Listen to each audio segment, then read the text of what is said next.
उत्तराखंड की एक ऐसी जगह जो इतनी खूबसूरत, जो कि हम लोग सिर्फ महसूस कर सकते हैं जैसे कि कोई स्वर्ग हो।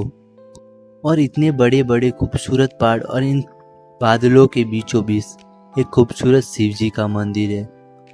ठीक इसके पीछे उत्तराखंड की वन ऑफ द हाईएस्ट सोका पीक। यह का व्यू इतना खूबसूरत और इतना बेस्ट नज़ारा, वाव।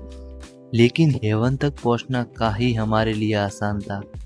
वैसे तो हमें टोटल 18 किलोमीटर की इन खड़ी चढ़ाई पर हमें ट्रैकिंग करना होता है। ये रास्ता जितना हमारे लिए डिफिकल्ट होता है उतना ये रास्ता खूबसूरत भी।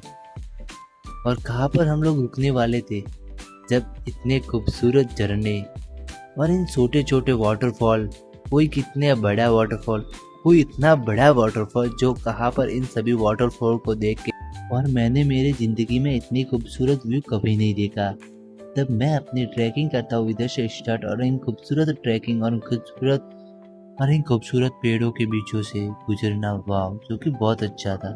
तो चलो हम लोग जैसे ही चलते तो इन खूबसूरत बड़े बड़े झरने और इन खूबसूरत फूल, जो कि मैंने जिंदगी में आसमान में तो देखा था इंद्रधनुष, आज मैंने खुद मेरे अपने आंखों के सामने इंद्रधनुष देख लिया, वाव, जो कि सबसे अनोखा था ये वाला।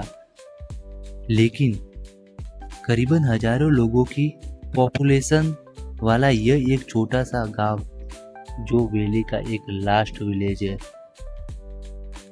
जो लास्ट इस गांव तक ये सड़क पहुंचती है। और इसी वजह इस विलेज को गेटवे मध्य महेश्वर भी कहा जाता है। और इसी खूबसूरत, और हम लोग एक दिन इस गांव के अंदर कर लेते रेस्ट। और इन खूबसूरत गांव के बीचों बीच एक खूबसूरत व्यू और नज़ारा भी था। और इधर कई पुराने घर और कई ऐसे नए मकान, वाह। वैसे तो गाइस पुराना मकान का क्या नज़ारा और खूबसूरत व्यू दिखता है इधर से।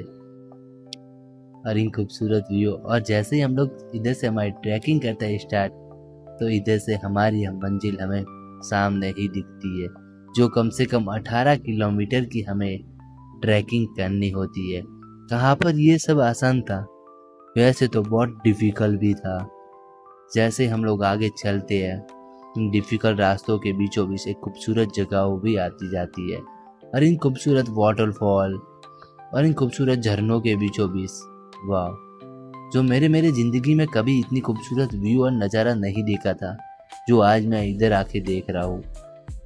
यह सब जो कि मुझे अभी भी ऐसा फील हो रहा है कि मैं कोई मूवी तो नहीं देख रहा हूँ, और मेरे आंखों पर भी विश्वास नहीं। फिर हम लोग अपनी ट्रैकिंग करते और आगे की ओर स्टार्ट, और हम लोग आ जाते, और फिर मैं पहुंच जाता हूँ गोंडार गांव के अंदर, जो इतना खूबसूरत विलेज होता है, वाव। और इधर से मैं बात करूँ मध्य महेश्वर की, तो कम से कम 11 किलोमीटर की और अपनी ट्रैकिंग बाकी थी। वैसे तो मैं थोड़ा थक भी गया था, और मैं मेरे मन के अंदर और एक उत्साह भी थी कि मैं कब उधर पहुंचूंगा और मैं एक दर्शन करूंगा इन महादेव जी का, और इतने खूबसूरत व्यू मैं ऊपर जाके कब देखूंगा, मुझसे रहा नहीं जा रहा था। और अपनी जल्दी से अपनी ट्रैकिंग करता हूँ फिर से स्टार्ट। और हम लोग ट्रैकिंग कर रहे थे, तो मुझे खाली एक ही मेरे अंदर डर था, जो ना होना था वो ही मेरे साथ हो गया। और गाइस, जो मेरे साथ नहीं होना था, जो कि इधर के मैं मौसम की बात, इधर कब मौसम बदल जाता है और कब एकदम अचानक ही इधर बारिश, और कब अचानक धूप ही आ जाती है। और मेरे साथ वही हुआ, अचानक इधर बारिश शुरू हो गई। क्योंकि जब बारिश के अंदर जब हम लोग इन पहाड़ों के ऊपर चढ़ते हैं, तब हमारा सबसे ज़्यादा ध्यान रखना है कि हमारा पैर ना फिसल जाए। और फिर हम लोग जैसे ही इन सभी चढ़ाई को ऊपर करके हम लोग आ जाते हैं मध्य महेश्वर, तो हर हर महादेव, हर हर महादेव, हम लोग महादेव जी के इधर नारे लगा लेते हैं, जो कि एक ये खूबसूरत मंदिर होता है। तो चलो चलते हैं, दर्शन करते हैं। और जैसे ही मैं ऊपर आता हूँ, तो गाइस मेरी जो भी थकान है वो गाइस पूरी गाइस कहाँ पर गायब हो जाती है पता ही नहीं। और इतना खूबसूरत व्यू देख के थकान क्या गाइस, जो खुशी होती है, वाह, जो बहुत, और जो मैं इधर महसूस कर रहा था, वो मैं क्या बोलूँ, जो मैं आपको शब्दों में बता ही नहीं सकता। इतनी खूबसूरत व्यू, वाह। चलो चलते हैं, दर्शन करते हैं, फिर हम लोग इधर से वापस और आगे की ओर चलते हैं और इन मध्य महेश्वर महादेव जी के दर्शन करते हैं और महादेव जी के नारे लगाते हैं, हर हर महादेव, हर हर महादेव, बोलो रे बेलियो अमरतवाणी, हर हर महादेव। फिर हम लोग इधर महादेव जी के दर्शन करने के बाद हम लोग जाएंगे,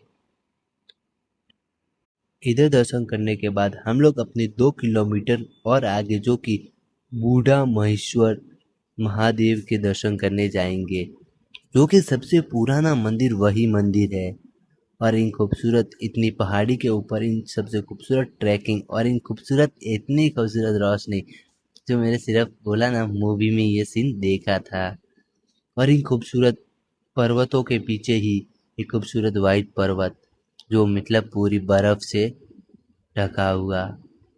वाह, तो ये है बूढ़ा मध्य महेश्वर, जो कि खूबसूरत महादेव जी का मंदिर है, जो कि आपको आसपास में खूबसूरत छोटी छोटी झील और छोटी छोटी ये आपको तालाब जैसे भी दिखने को मिलते हैं। और इधर हम लोग दर्शन करने के बाद अपनी ट्रैकिंग होती है इधर खत्म, और इन खूबसूरत व्यू के साथ।